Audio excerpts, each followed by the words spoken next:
Welcome in, everybody, to the Flagship Podcast. I am Chip Brown of Horns247.com, joined, as always, by the managing editor of Horns247, Taylor Estes. And Taylor, it is April 4th, and we're like T-minus 11 days to the orange-white spring football game. 5 spring practices left, including the orange-white game, which counts as one of those 15 spring practices. And I think there is a prevailing theme here with this football team. You and I come on each week. We talk about, questions, concerns, and knock on wood, Texas fans, Texas has stayed healthy this spring. If they continue to stay healthy, then the prevailing theme is that the starters, if you will, the top line in the depth chart looks pretty good across the board. Offense, defense. We're talking about depth here, Taylor. We're talking about developing depth and having a suitable replacement if one of those starters goes down. Yeah, and that's kind of a different theme, I would say, than previous off seasons in covering Texas football, at least in recent years. I mean, there's been at least some glaring questions, right? It seems like even from the starting lineup, I feel like every off season, but the fact that the questions right now have to do with the depth, to me shows, well, number one, it's obviously kind of a call to action for the staff that they've got to really develop that. And those guys need to be ready and bought in and ready to go once their number is called. But it does show I feel like the program's changing. It's shifting to a different style of program that we're talking about the positive movement in the off season with the starting lineup. And then the questions are behind that. I mean, that's a new theme for me, Chip. I feel like, and that might be a positive theme for the future for Texas, because I think if, as you said, if knock on wood, if everything kind of falls in line, the starting lineup stays healthy. I mean, this could be a really special team that Texas will put on the field in 2023.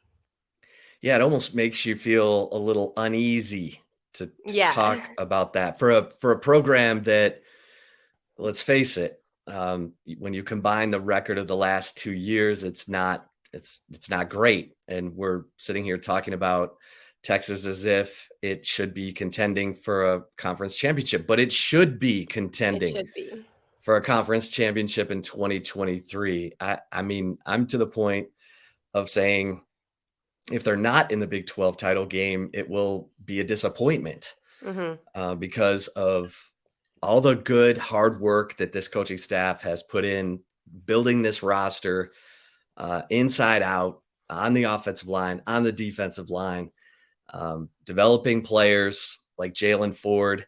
And I'll start there, Taylor, with because we had a chance to talk to Steve Sarkisian today. And one of the big questions coming into 2023 is who is going to replace DeMarvion Overshone at weak side linebacker. And you've got David Benda, who's a 4th-year player. You've got Mo Blackwell, who's a 3rd-year player, has been here now, got here when Steve Sarkisian got here, basically. And Steve Sarkisian said both of those guys, along with Keaton Crawford, another 4-year player at Texas, are playing the best football that these coaches have seen in their 3 years with these players. And this is kind of what they were saying about Jalen Ford at this time last year. Right. Jalen Ford, watch out for Jalen Ford. He's coming. And Jalen Ford breaks out, probably should have been Big 12 Defensive Player of the Year. So I'm going to say kudos first. I'm going to give a little bit of faith here, but kudos to this coaching staff for keeping guys engaged, keeping the depth of the roster engaged. You've brought in Anthony Hill. You've brought in Leonga Lafau, Darian Gillette. Samaje Burrell's going to get here in the summer. But David Benda and Mo Blackwell at that weak side linebacker position, Keaton Crawford at free safety. These guys are hungry. They're pushing. They've been in the program. They were recruited by other staffs, and yet they're totally plugged in and engaged and seeing this as their time, perhaps because of the success, or in part because of the success of a guy like Jalen Ford. I mean, Jalen Ford's probably doing okay in the NIL business. Now he is. Yeah. Now he is. Now he is. And David Benda is a guy who has a COVID year. If he has a let's go hypothetical here. If he has a really solid 2023 season, let's say he wins the weak side linebacker job and plays at a high level, kind of like Jalen Ford, he could come back for a COVID season if he chooses. So it seems like David Benda has been here forever, but yeah, it does.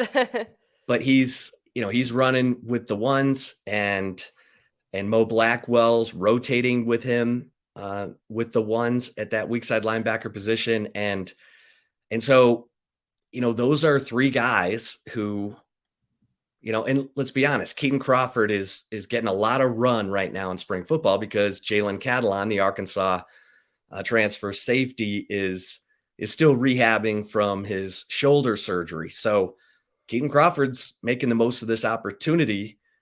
They know, and Steve Sarkisian mentioned that he blocked a field goal in Saturday's scrimmage last weekend. So we know Keaton Crawford's a big contributor on special teams. He's hungry for more. We'll see. We'll see if he's able to at least work into a rotation there at safety. Yeah, I mean, that was a guy that Steve Sarkisian has mentioned a few times now, not just on Tuesday, but he mentioned it last week too, about Keaton Crawford's development. Now, with Keaton Crawford, you have to remember he used to be a corner. He moved to safety. I believe it was last offseason, last spring was when he made the move over to safety to add some depth there. So he was kind of working his way at a new position.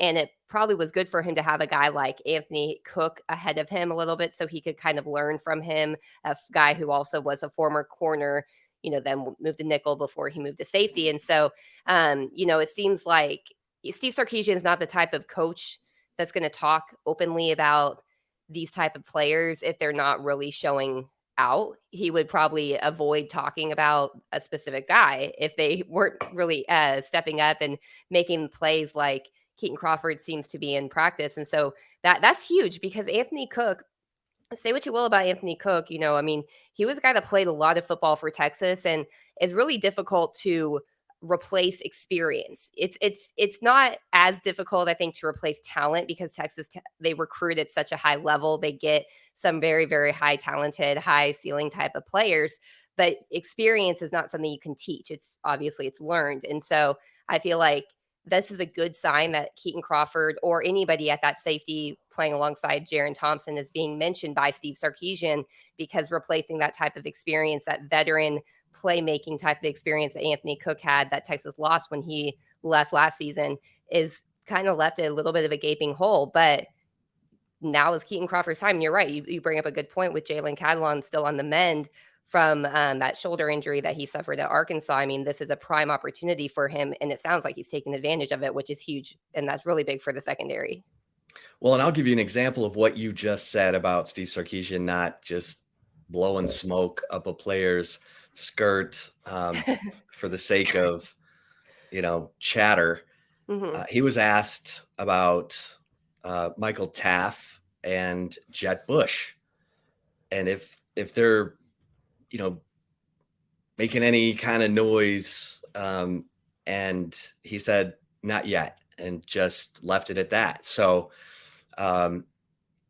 it's interesting because Steve Sarkisian, for the most part, has been pretty transparent. I mean, when he said last year that players were emerging, like Jalen Ford, Ryan Watts, he was telling you the truth. And so, he's a guy who has said he likes where the offensive line is. He likes where the defensive line is. He likes the depth on both of those groups. But I do think, we've written about these scrimmages so far in the spring, and a pretty steady pattern has been Well, the first team offense looks really good because the offensive line is really good. And there's a drop off with the second team offensive line. Well, there's a drop off with the second team offensive line in part because Connor Robertson, the second team center, is still not back yet from his wrist surgery rehab. And so you're working with a third team center in Sawyer Gorham Welch, and that's a significant position when you're talking about going up against guys like, Vernon Broughton and Sadir Mitchell and, these veteran defensive linemen, Alfred Collins, who have been in the program now. And they're also, put Alfred Collins in that same category with David Benda and Keaton Crawford and Mo Blackwell as a guy whose light is coming on in his fourth year at Texas after Moro Ojimo and Keandre Coburn have moved on. So, you look at this thing and look, there's going to be the portal's going to open up again here after spring football. And Steve Sarkisian said today, there could be movement coming and going. Yeah. Going and coming. He said, I'll sit down with all the guys after spring and talk to them about where they are, what they need to work on. And if they don't like what they're hearing, they may decide, what, I'm headed elsewhere. Again, Steve Sarkisian has done a really nice job with his culture of hanging on to the talent and continuing to develop that talent, because the championship programs are able to keep guys and convince them. A guy like Larry Turner Gooden at safety, hey, your time's coming. Right. Jaron Thompson's going to move on. Keaton Crawford's going to move on. Jalen Catalon's going to move on. Your time's coming. Just keep bringing it. And so it's going to be fascinating to see when Steve Sarkisian says the portal season, there could be movement going and coming, what that's going to look like, because up to this point, he's done a really good job of hanging on to the players he's wanted to hang on to and developing those guys. Yeah, that's what I was going to say. Texas has lost a lot of players to the transfer portal, but I would say, you and I have talked about this, it seems like probably only one that they wanted to hold on to, and that was Hudson Card. And so, but they understood why he obviously would go and transfer. However, the guys that they've lost have been guys that I think when Steve Sarkisian has sat down with them after, whether it's spring, or after the season, have kind of told them where they stand and what they see with them. And that's why a lot of them have moved on. So it's going to be interesting. That, to me, Chip, kind of makes me think there may be some of those guys in his mind that he's going to have kind of those hard come to Jesus talks with that may lead to them leaving after spring. And I kind of, reading tea leaves, I take it that way a little bit. Yeah. Yeah. And that could be the case. And so we'll keep you posted over at horns247.com. You'll always get the scoop before anyone else at horns247.com. So make sure you're all subscribed up, and make sure you get an annual subscription, because that way you get VIP access to all the team sites on the preeminent 24/7 sports network. The best college team network in the business. Taylor, everybody wants to know what's going on at quarterback. And I think the good news is that you just continue to hear good things about Quinn Ewers. Yeah. He's lost the weight. He's cut his hair. He's getting more comfortable in the offense. He's making good decisions. He's got a really nice receiving core to throw to. Texas put out a little social media post Monday night with some highlights from the scrimmage on Saturday. And there was Quinn Ewers throwing a nice pass to Jonte Cook. Malik Murphy had a pass over the middle, a nice pass over the middle. And you know how these are, Taylor, these highlights, everything's intentional. Right. Like they're not going to put guys in the highlight reel who don't deserve it, who've been sloughing and just happen to have a good play. And so the fact that they showed, Quinn Ewers and Malik Murphy completing passes, and they showed poor Arch Manning getting sacked, having a pass broken up by Vernon Broughton. Arch is the freshman learning and having to play with the second and third team offensive line and second and third team offense. But that's how you get better. I mean, you got to make quick decisions under pressure. And so, from the quarterback standpoint, it's very much Quinn Ewers, Malik Murphy, Arch Manning. And probably should expect it to be that going into the fall.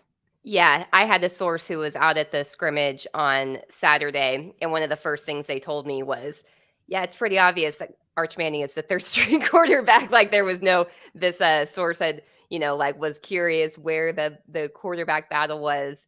And when he said that, I was like, yeah, I know. It's almost like I've been telling you this for a while now, but it's like the headlines, everyone's talking about Arch Manning and a quarterback battle in Austin. It's like, there's no quarterback battle, maybe for second string or second team quarterback. But yeah, I mean, from everything that I heard, Arch Manning had a pretty mistake-free scrimmage. Malik Murphy made some really big wow plays. One source I talked to said that there was a play where he completed the ball over the middle of the field and hit the receiver right in stride. It was just a beautiful play. That was kind of one of those like awe moments, I would say. But he was playing with the second team offensive line in front of him. Another source said there's a substantial drop off when you see the first team and the second team. So Malik Murphy was sacked a couple of times in the scrimmage too. But overall, you want to hear positive developments mainly from Quinn and Malik right now. I think if you're a Texas fan, I know there are people that want to hear about Arch Manning, and I get it. It's a very unique recruit. Texas has had two of those now at quarterback with Quinn Ewers and Arch Manning now. But the reality is you want to see the development from both Quinn and Malik Murphy and hope that Arch Manning is kind of taking notes and learning on the side and watching them prepare, watching them in their progression, their read progression, how they, prepare like a pro, prepare like the starters, to then when his time does come, he's ready to go. And so Malik Murphy, any development I think that you hear about Malik Murphy taking strides is really huge, because that you need two quarterbacks in college football. You just do. You will probably more times than not rely on a backup at some point in the season, and you want that backup to be serviceable and not just a massive drop off between 1 and 2. And it sounds like Malik is at least making those strides, which is a really huge development considering he has not really had the opportunity to be a full practice participant, until after spring break. Yeah. Yeah.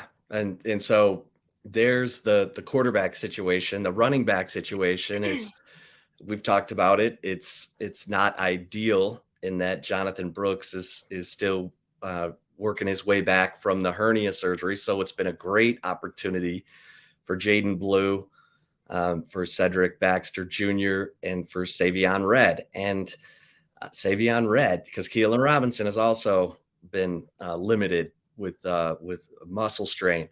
So I thought it was interesting in the little highlight reel that Texas football put out. There was Savion Red with this massive stiff arm of Justice Finkley. And today, in talking to Steve Sarkisian, he mentioned that the physicality of Savion Red. And I think fans just need to go to Texas football Twitter or Instagram, watch carefully, because those clips are fast. But when you see number 17 in white shoving Justice Finkley out of his way, that's what Steve Sarkisian is talking about. And I'll continue to say it, Taylor. I don't know when Savion Red is going to make an impact. I don't know if it's going to be in 2023 or 2024, but I get the feeling this kid is going to make an impact. He's a football player. He loves it. He's intense. He's physical. He's got great feet, and he wants to get on the field. He moved from receiver to running back to get on the field.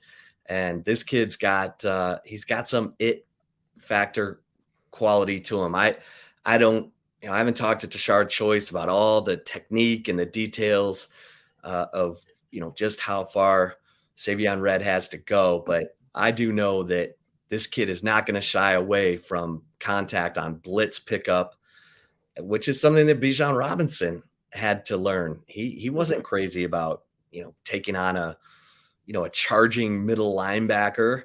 Savion Red, I get the feeling, welcomes that.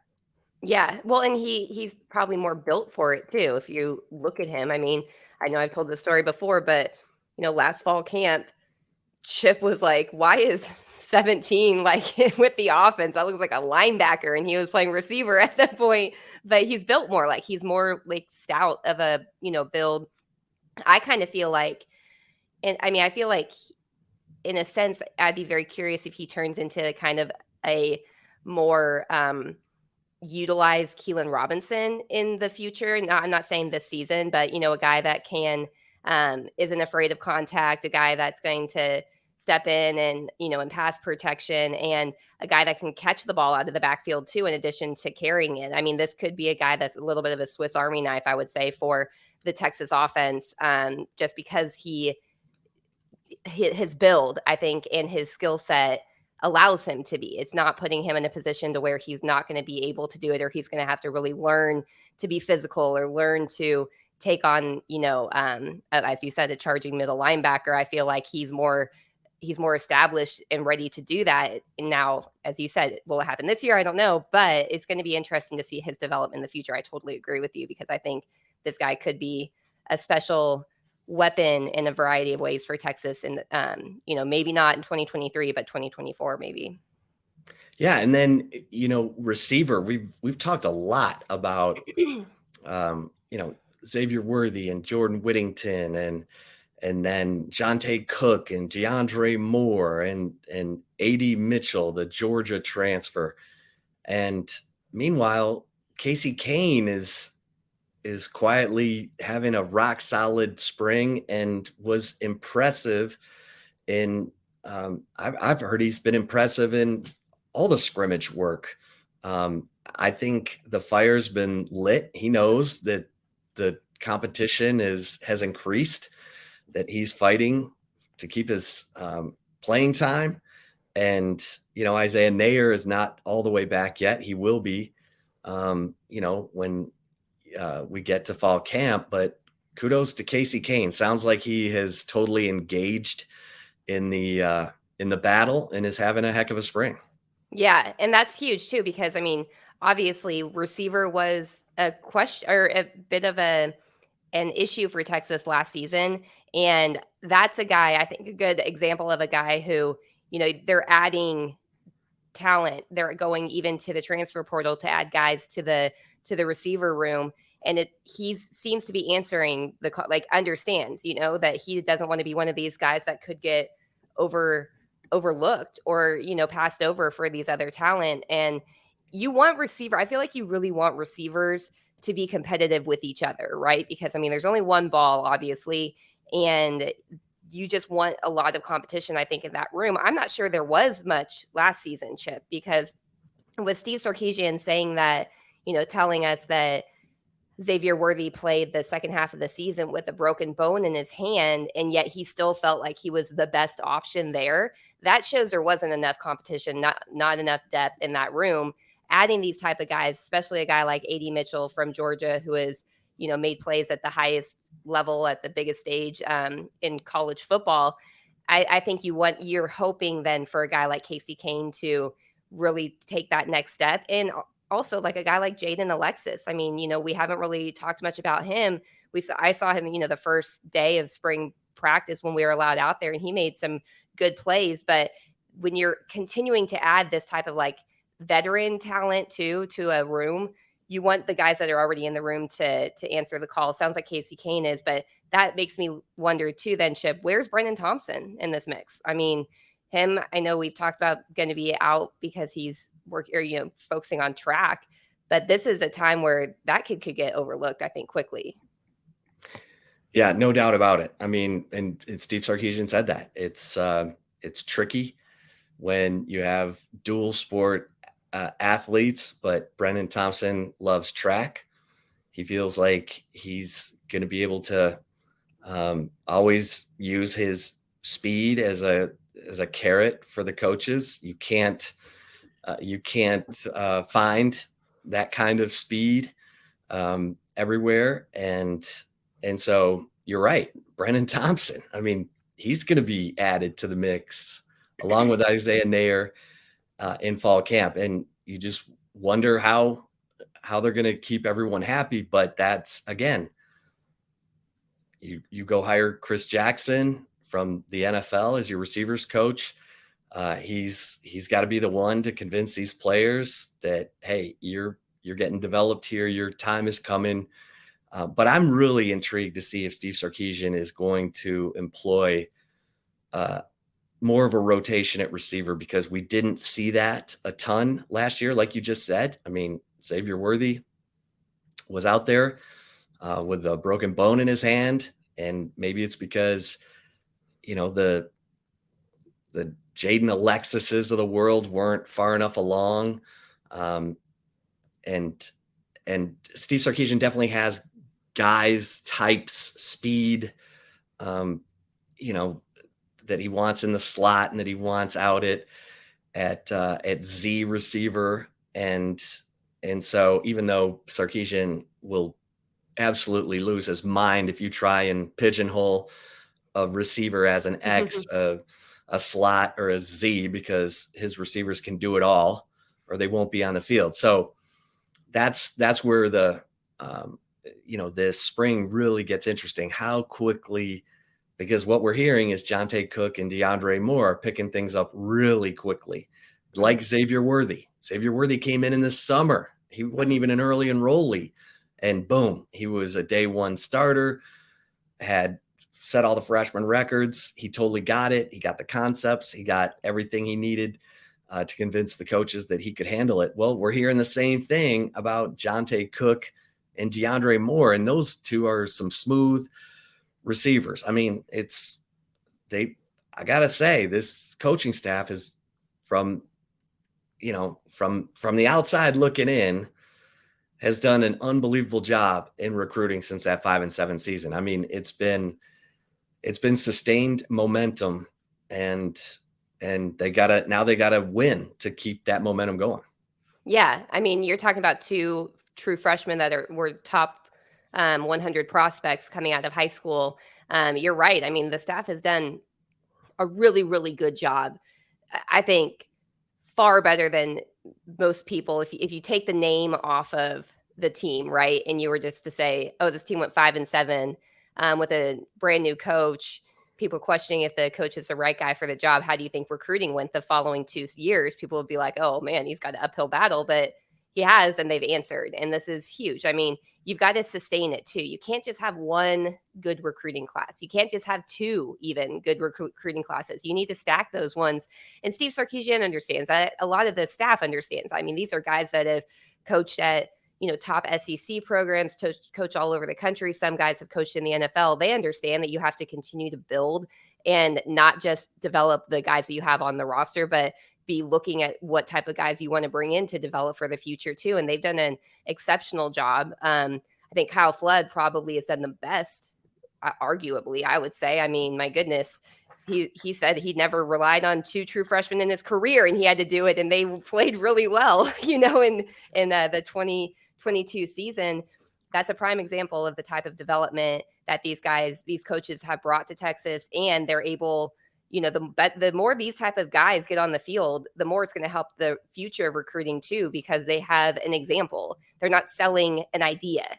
They're actually showing a physical living example of the development that they offer to talented prospects. And it's a hard, I don't care how much money you put in front of these kids, and NIL money, that's a hard thing to overcome, especially when you are a place like Texas that also has the NIL support of a pretty wealthy alumni base to help out too. I mean, it's, the future's bright, I would say, under this staff right now.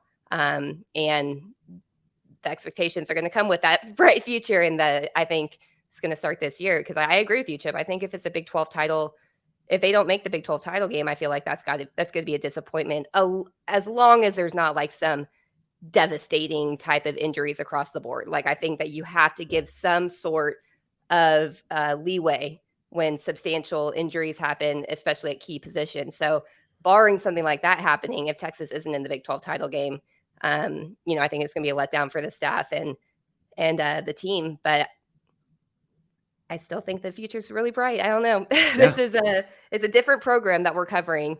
I'll say that. I've never seen this type of team in my time covering Texas, and I've only covered the down years, I know, but this is different, and that's a good positive development, I think. Yeah.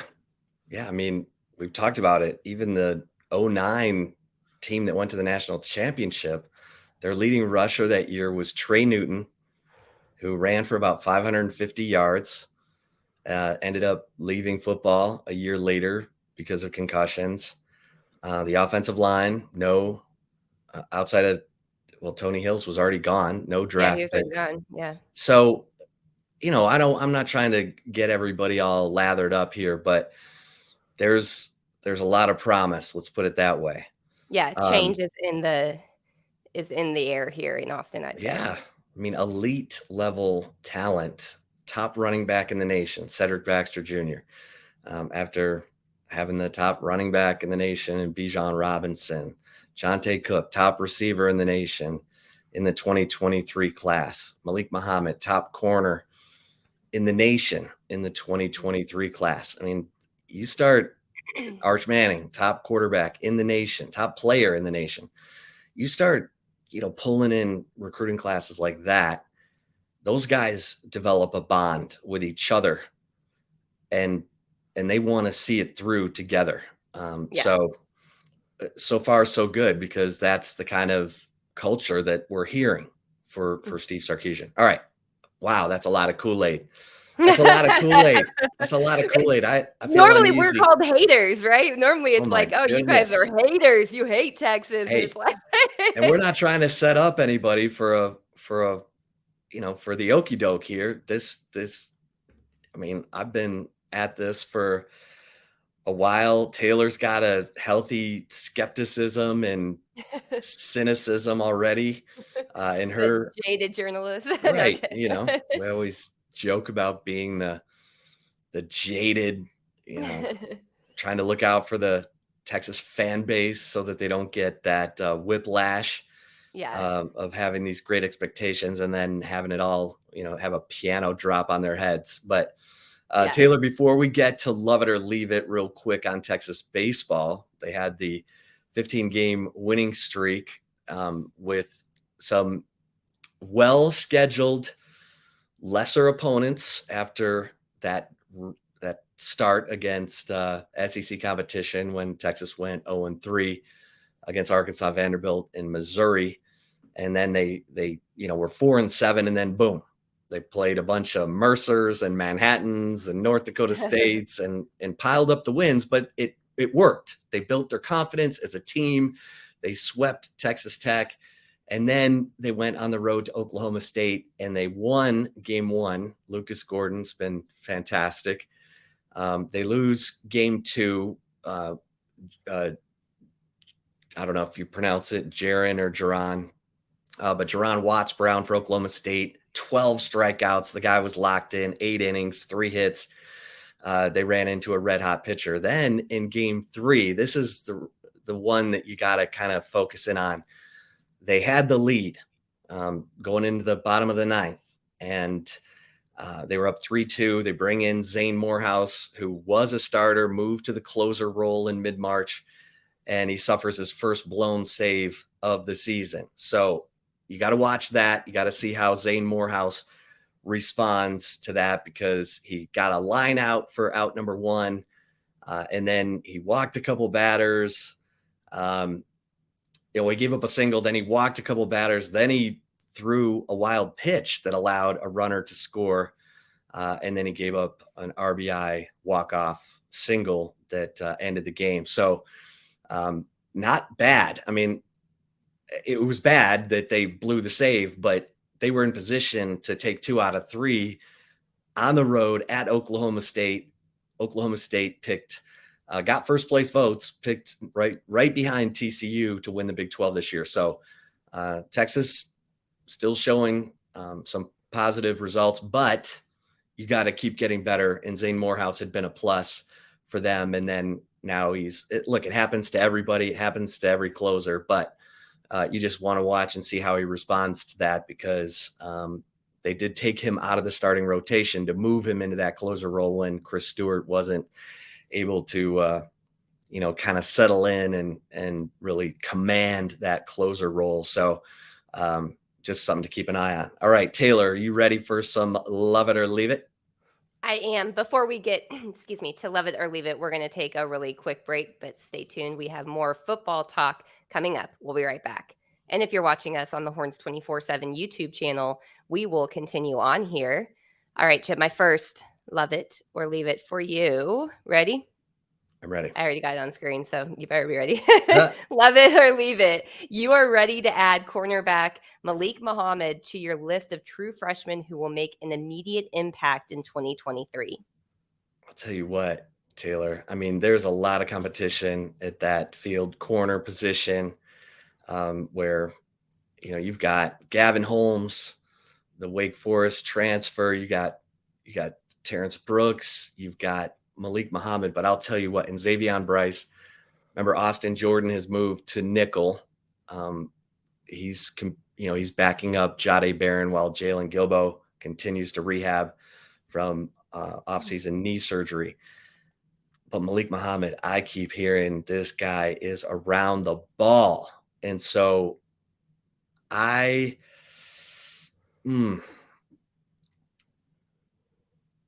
real close. But I'm going to leave this for right now because I want to see what he does in the spring game. I want to continue to hear, what's going on in the summer and how hard he's working. But I'm real close to loving this. But I'm going to leave it for right now. But Taylor, I'm hearing a lot of good things about number 5, Malik Muhammad. How about you? Okay. I think I'm going to leave it too, just because I feel like of the newcomers, Gavin Holmes probably has a little bit of an edge, I would say, over Malik Muhammad, being a guy that's been at the college level before. Terrence Brooks, has been a guy that's made strides, coming along. So I'm not leaving it because I don't think Malik Muhammad could be the immediate impact true freshman in 2023. I agree with you. I just kind of want to see it a little bit more. And I also think that there's a lot of guys, options available, right, that he is competing with that already have playing experience at the college level. So that would make me a little bit hesitant to say it's going to be an immediate impact. But who knows? I could be wrong. We just haven't seen a lot. It's hard for me to make those claims if I haven't seen them in live action too. So I'm going to leave it for now. If the question was, he will make an impact. Yeah. I would love it.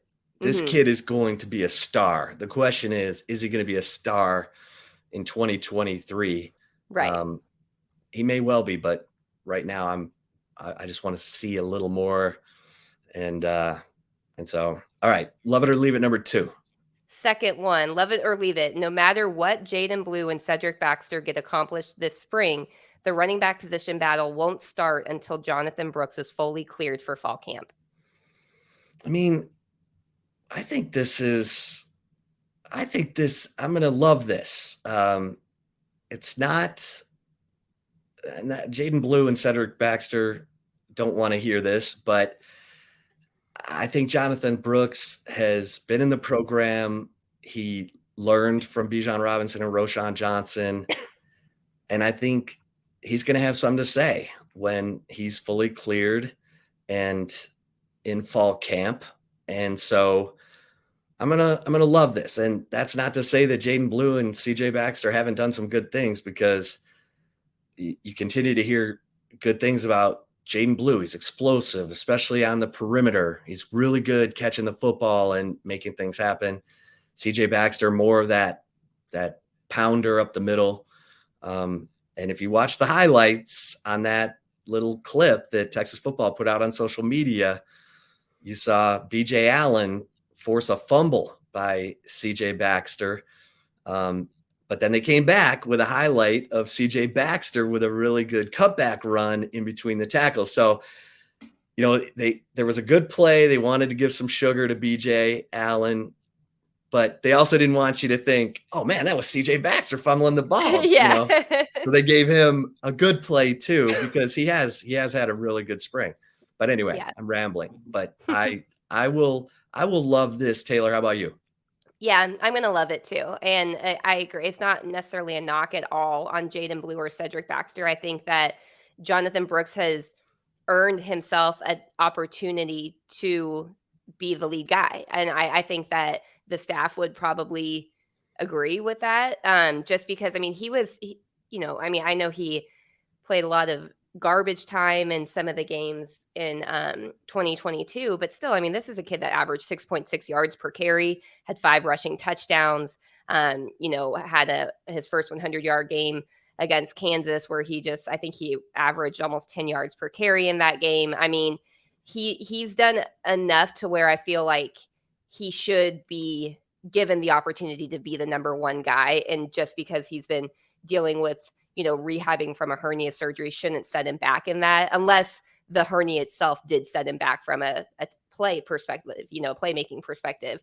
I just think that, I mean, the fact alone, he played through the whole season with that hernia and refused to get surgery until right after the bowl game because he did not want to miss any playing time, any game action that he might possibly get as a third string or fourth string, however you want to frame him for last season running back. I mean, he's earned the opportunity to come back in and win that first string job ahead of Jaden Blue and Cedric Baxter. And I think he has the talent to do so. So yeah, I'm definitely going to love it. Again, not a knock on Jaden Blue, Cedric Baxter. They're both really talented. I had a source talk about Cedric Baxter and how shifty of a runner he is. Was in the scrimmage on Saturday. He did say he runs a little too upright and he's got to get probably hit in the mouth once before he's going to change that by somebody. But I mean, those are two really talented guys. I just think Jonathan Brooks has earned the right to be in the mix too and not be overlooked because he waited a whole season to get surgery in the offseason. So yeah, I'm going to love it. Yeah. No, that's a good point. All right. Love it or leave it. Number 3. Final one for you. Love it or leave it. You're excited Texas will have more of a game format for the orange-white game because the team has more depth this year. You know what? I don't really care. I mean, I just want to see players make plays, whether it's in situational scrimmage stuff like they did last year. I mean, I guess it's easier to follow for fans and you get a winner and a loser, but sometimes they move players to both teams. It gets kind of weird. I just want to see players make plays, if that makes sense. So I'm not excited. So I'll leave this. I just want to see players make plays. I don't really care what format it's in. Let me see some plays. Let me see some players make some plays. How about you, Taylor? Man, I thought you were going to love it. That's why, because I was going to leave it too. Because I mean, I think I've made it pretty clear. Spring games are the biggest. It's a glorified practice that we're watching. And honestly, like last year, I didn't even watch the spring game because I had my sister-in-law's wedding that I was in Mexico, and I was like, thank you, Emily, for scheduling your wedding on the day of the spring game because I didn't have to cover it. I know. It's awful. It's awful. No, but spring games are just kind of boring. I don't really care what format they're in. I feel like in years past, a lot of times I'm like, how did they get points? I don't understand the scoring of this because it was like weird scoring at some point. Like when Mac Brown was the coach, I could never figure out how the hell the defense got points on things. Yeah. It's like, okay, I don't know what's going on. So I'm going to leave it. Actually, I'll just say I love it because I'll be different than Chip. But I agree. I don't really care what the format is, to be honest. Hey, we're just excited to see some football. Exactly. Playmaking. That's right. April 15th. And we'll be there begrudgingly. Just kidding. Oh. I'm teasing. Totally kidding. Yeah. I'll take football in any format. You tell me I can watch them practice in the parking lot. I'll go. And football season never ends here at Horns 24/7, especially heading into a season where there's some anticipation that Texas might be playing for something more than more than a winning record, for crying out loud. Hopefully playing for some hardware like our man Rodney Terry, who's been on the recruiting trail, Taylor. I know he was up after his press conference, his introductory press conference. He went straight to Dallas and talked to Texas signee Ron Holland and the number one player in the 2024 class, Trey Johnson, shooting guard from Lake Highlands. So Rodney Terry getting his recruiting on. We'll see how all that fleshes out. We should have some intel for you, maybe even in the insider this week. You know what I'm saying? But certainly on the Flagship Podcast, next week. So thanks everybody for listening to this episode of the Flagship Podcast, and make sure you're hanging out over at Horns 24/7, because the insider does come out on Thursday and get you all the scoop.